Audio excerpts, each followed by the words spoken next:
什么是五戒十善？什么是无名？一年不见了，好想你们。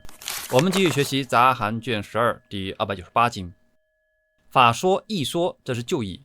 法说的新义是宣说，总体的说明；义说的新义是分别，一个个详细的解释。当时世尊跟比丘们说：“我现在为你们讲解缘起的法相，以及每一字的含义。你们仔细听，好好的思考，我为你们解说。”什么是缘起法呢？就是此有则彼有，此无则彼无，就是12因缘。每一字的含义是什么呢？因为无明才有身口意的造作。那什么是无明呢？如果不知道过去的行为将会产生什么影响，不知道什么对未来会有影响，不知道过去、现在、未来之间有什么关系，不知道内心所思所想，不知道外界的变化，不知道内心所思所想和外界的关系，不知道业力，不知道果报，不知道业力和果报的关系，不知道佛法生，不知道苦集灭道，不知道因果缘起，不知道善法和不善法，不知道有罪法和无罪法，不知道应修法和不应修法，下列法和优胜法，染污法和清净法，分别对立法，对这些缘起都完全不知道，对于六根的作用也不能如实觉察，对这些事都无法如实觉察，不能正知愚痴，没有智慧，这就叫无明。这每一项都不简单，随便哪一项都值得花时间弄明白。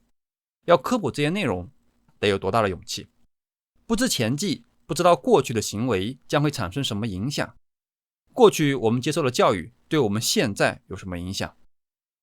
远的来说，看看中国发展了这几千年，不同时代灌输的教育思想，从春秋战国时期的百花齐放，再后来独尊儒术，到后来的儒释道三足鼎立，之后的闭关锁国、鸦片战争、抗日内战，对教员的偶像崇拜，再到改革开放、藏蓝，再到共同富裕，对中国产生了什么影响？你再看看印度的种姓制度，还有西方文明的发展史，这些都产生了深远的影响。不知后继，不知道什么对未来会有影响。如果你现在沉迷于抽烟、喝酒、看黄片、刷手机，或者沉迷于某教派，或者非常喜欢某类思想，对你未来肯定有很大的影响。不知前后继，我们过去当下的所思所想，接受的信息输入，做的身口意输出，必然对未来有很大的影响。不知于内，每个人内心的所思所想不同，成长的轨迹不同，必然会有自己独特的需求。不知于外，一个人如果长期生活在中国大陆，和生活在台湾、生活在欧洲或者美国，他的见解和这一生的境遇必然有很大的差异。不知内外，每个人的所思所想和这个时代和所处的环境有很大的关系。有人喜欢帅哥美女，有人喜欢美食，有人喜欢旅行，有人喜欢赚钱，有人喜欢建功立业，有人喜欢权力和万人敬仰，有人喜欢禅定独处，有很多都是后天受到环境的熏习。你必然有一些能驱动你向前的欲望和动力，能驱动我的不一定能驱动你，能驱动你的不一定能驱动我。相应的，每个人也必然有不同的恐惧和厌恶。我跟会员也说，不学习阿含不行，只学习阿含也不行。为什么说不学习阿含不行？阿含是世尊宣说的根本教法，即使过了2500年，现在拿出来学习也是常读常新。为什么说只学习阿含不行？因为即使是阿含，即使是世尊，也受当时时空的影响。是的，他是圣者，他有很深的禅定，有很强大的神通，但他讲解的东西必然要结合当时的社会背景，人们的实际需求。但现在社会产生了巨大的变化，人们的需求也产生变化，这些内容也要重新结合当前大家的实际需求。业力是什么？业力是我们的思心所，就是这个思在造作身口意。所以现在你会看这个视频，但大多数人连点都不会点开，更不会看到现在。果报是什么？果报不是你今天佛前点一盏灯，来世就能有智慧，供了一杯水，来世就能生活无忧，持一个名号之后就有500位天女忠诚的侍奉你，而且绝不戴绿帽。这真是一本万利的生意，我也想做。你看现在的这些富豪，是靠点灯和供水来的吗？还是靠火供和水陆法会来的？我们可以放眼看看全球500强，这些公司是依靠什么才成为全球500强？他们做了什么样的因，才有现在的果报？哪个是依靠灯供火供在维系他们的生意？我们做的每件事情都有果报，你抽烟就有抽烟的果报，你喝酒就有喝酒的果报，你找小三儿、找小鲜肉、看黄片也有相应的果报。就不说后世了，这一生就看得见。你看医院里、法院里有好多案例，当然你可能会说，不还有很多没事的吗？这事儿讲概率，有人抽烟喝酒还活到100多呢。谁给你的自信，你就一定能鸿福齐天？每13000人里才有1位100岁老人，10万之8的概率。全球的100岁老人中，肯定有抽烟喝酒的。但你真有那个基因，真有那份洒脱吗？佛，你真知道世尊的真实经历吗？法，你真知道什么是他真实宣讲的法吗？身，什么是身？穿上这套衣服就是了吗？施主，平生来自少林，能为你消灾祈福，有神药能让你精力充沛，益寿延年。身是圣身，只要证得了出国及以上的，在家出家都算身。世尊强调的是智慧和解脱，强调的是能不能降服烦恼，和你剃不剃头、穿不穿那件衣服没关系。如果强调这些表面形式，这就成了世尊所反对的婆罗门。婆罗门就认为他们靠的是血统高贵，这是天生的，只有他们才有资格做各种祭祀活动。王侯将相，宁有种乎？什么是因果缘起呢？前面讲了很多了，但不是咸鱼精小部的那些神话故事，不是什么前世供养铜钱，今生巴菲特，前世供养花朵，今世林青霞，这样的故事我也能编，还能一天讲一集。什么是善法不善法呢？什么是有罪法无罪法呢？现在通常都说是不是符合道德标准？善法是符合道德标准的，有利于他人和社会的行为。不善法和有罪法是指相反的行为。无罪法指的是那些符合道德标准的，不会造成不良后果的行为。有会员让我讲讲五戒十善，如果只讲概念那容易，大方向大家都知道。五戒是不杀、不盗、不邪淫、不妄语、不饮酒。十善是身三口四意三，身三是不杀、不盗、不邪淫，口四是不两舌、不恶口、不妄语、不绮语，意三是不贪、不嗔、不痴。但要落实在工作生活中却并不容易。你开车时、走路时，路上碾死了、踩死了小虫子，这算不算杀生？要不要先雇个人在前面给你扫地开路？耆那教就这样，家里没矿你都修不起。如果我是农民，地里有虫子，能不能耕地？能不能打药？如果我肚子里有虫子，能不能吃药打虫？未婚同居算不算邪淫？看黄片算不算邪淫？如果赚了不太干净的钱去供养僧团，或者做慈善，或者做法会，能不能抵消罪行？有没有功德？这是很多人的烦恼，也是很值得讨论的问题。宗教之所以是宗教，就是摆出一副死人脸，拒人于千里之外，这事不允许讨论。那咱们就来说道说道。五戒十善的总体原则是降伏欲贪，导向出离，帮助我们身心寂静。不杀，在世尊的年代，婆罗门经常要祭祀，杀牛杀羊，甚至有人祭。不杀戒的核心是非暴力，包括不故意去伤害、辱骂、诽谤别人。开始主要针对的是人和大型、中型的动物，之后因为当时的背景，比如耆那教的影响，慢慢细化到了不能故意伤害蚁虫，甚至不能挖地砍树。在印度，那些修行的苦行者现在还是不允许耕地、砍树、拔草。在中国，出坡耕种已经是习俗了，这些变化要根据时代和社会的不同而灵活变动。在中国，在欧美，整体上都没有乞食的环境，你不耕种、不经营，怎么生存？真以为天女会给你送吃的吗？从戒律的发展过程看，世尊对自戒的基本态度是，对于约定俗成的规定，时不时有人来投诉举报的，他会让大家遵守那个规定，并不表示那件事情本身一定是对还是错，根据你所处的社会习俗做相应的调整，只是为了减少与大众接触时的摩擦成本。具体细节上的问题，在不同时代、不同社会也有不同答案。不道现在更多体现在不占人便宜、不损公肥私、不偷税漏税，包括不侵犯知识版权。当然具体落实上有很多需要灵活把握的地方，比如有些知识、有些论文、有些书籍已经被一些阶层垄断了，这些知识的成本很高。如果没有足够的知识，你又凭什么突破当前的圈层？这又是一个很现实的问题。不邪淫，在古印度招妓是合法的，在很多国家未婚同居是合法的，在40年前的中国，未婚同居肯定会被人指指点点。现在大家都见怪不怪了，用古代的律法来套用现在的社会环境不太适合，但破坏别人的家庭幸福肯定是不对的。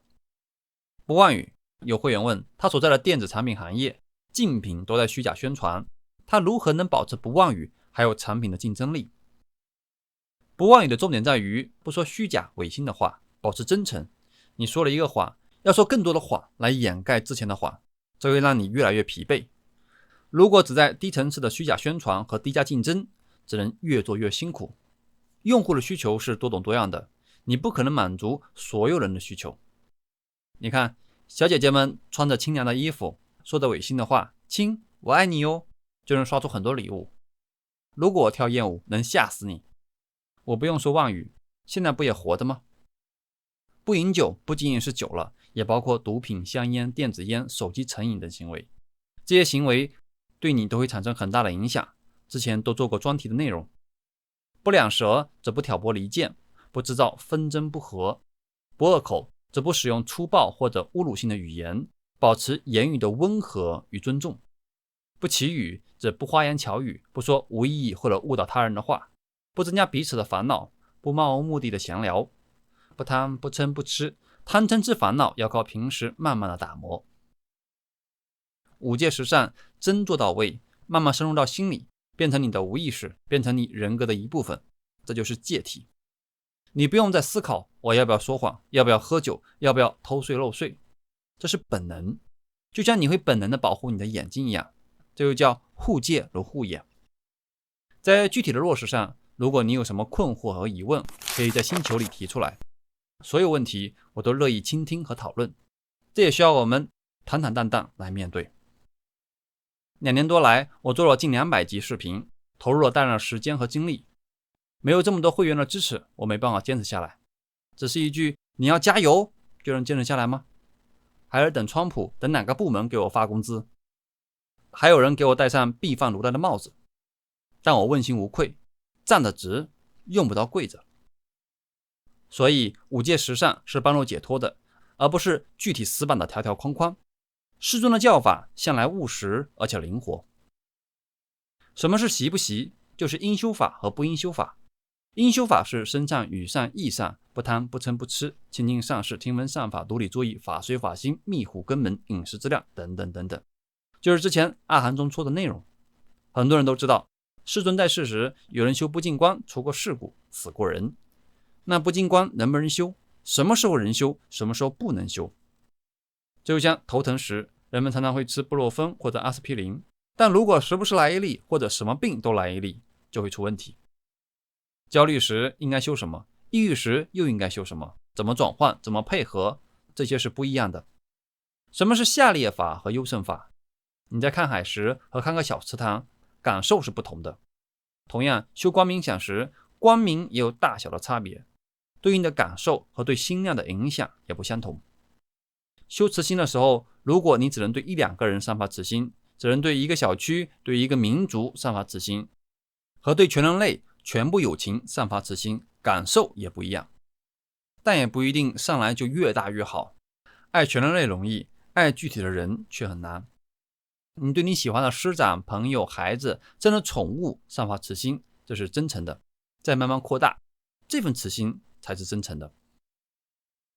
你工作时是为了摸别人的口袋割韭菜，仅仅为了养家糊口，还是同时为社会提供价值，让人们更加幸福，这也是不一样的。染污就是黑法，有罪法；清净就是白法，善法。分别指分别对立、对峙、敌对。什么样的病症对应什么样的药？贪用无贪对治，嗔用无嗔对治。你想减体重应该怎么修？你想戒烟应该怎么修？你想不这么暴躁，让脾气更柔和，应该怎么修？因为无明就会造作行。那什么是造作的行呢？造作的行有3种，身体的行为表达的语言还有意识。表达的语言不仅仅是你口头上的表达，包括你的寻思，就是你的内心对话，你写的文字。不是说你不能思考，不能说话，而是别带着烦恼说话做事，否则就像带了一车的粑粑，到处扔，到处倒。由于造作的形，就会产生识。什么是识呢？就是六识。由于识，就会有名色。什么是名呢？就是4种非物质类的运，都是精神类的，受运、想运、行运和识运。什么是色呢？就是地水火风4大和这4大所形成的物质，这就是名色。由于名色就会有6根的作用。什么是6根的作用呢？就是眼所看，耳所听，到意识所思考。由于6根的作用，就会有接触。什么是接触呢？就是眼触、耳触到意触。由于接触，就会有感受。什么是感受呢？就是痛苦、快乐，不苦也不乐。痛苦和快乐则好理解，人们都避苦求乐。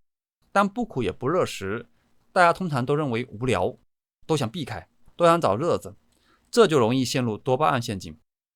实际上，不苦也不乐，当你不再造作的时候，这种平静比快乐还更高级，这就是4禅的舍受。当然，如果你想维持舍受，这其实也是造作，还要进一步放射。所以你看，大多数阿罗汉并不像大家想象的那样，哇，满天飞啊，斩妖除魔，我是钢铁侠，我是蜘蛛侠。他们看上去非常平凡，平凡又寂静。由于有感受，就会有贪爱。什么是贪爱呢？欲界的爱、色界的爱和无色界的爱。色爱、无色爱，这都是喜欢禅定的感受，这也是爱。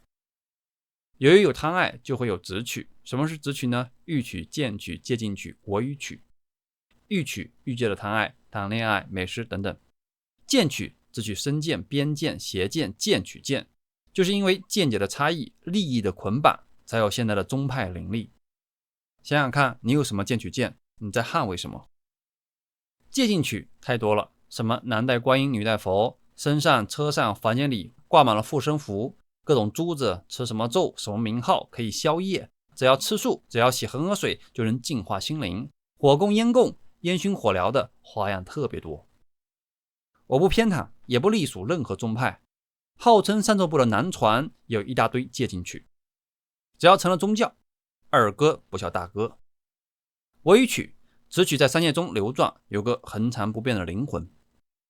由于执取，就会有3界的种子。什么是3界的种子呢？投人在欲界、色界、无色界的生死果报。下面这句要参考下法运主任和相应部。由于有3界的种子，就会有投生。什么是投生呢？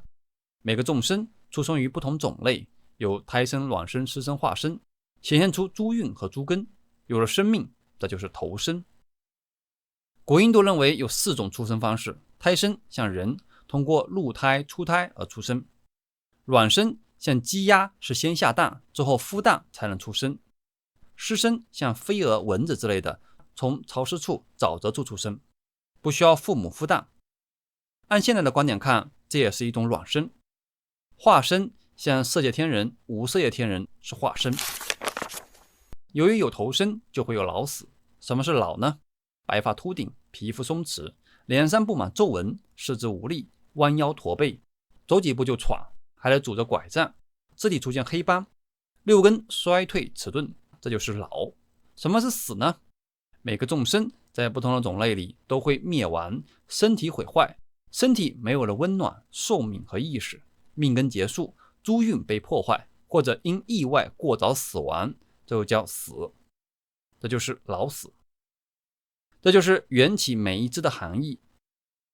这就是缘起，每一个人都在其中，都被无明驱动着。你看烟瘾、酒瘾、宗教瘾的人就知道了，他们不是不知道，他们都知道，或者说都以为自己知道。曾经在幻想的世界里，无明不是少数人，而是大多数人。从疫情到大大小小的战争，到你这辈子遇到了重大挫折、重大的经济损失，当然有天灾，更多是人祸。我们需要从这些挫折中学习，当然最好从别人的挫折中学习。好，感恩老师，感恩诸位阿罗汉，感恩大家花时间听法思维。这是2025年的第1期，愿大家能从无明中另辟蹊径，跳出无明的怪圈，活得轻松自在。欢迎大家关注公号你好阿涵，只跟你说不忽悠可实践的正念冥想。何以解忧，唯有阿涵。欢迎点赞、转发、关注、充电，欢迎加入频道会员，把视频传播给更多人，会让您平安吉祥，一切顺利。谢谢。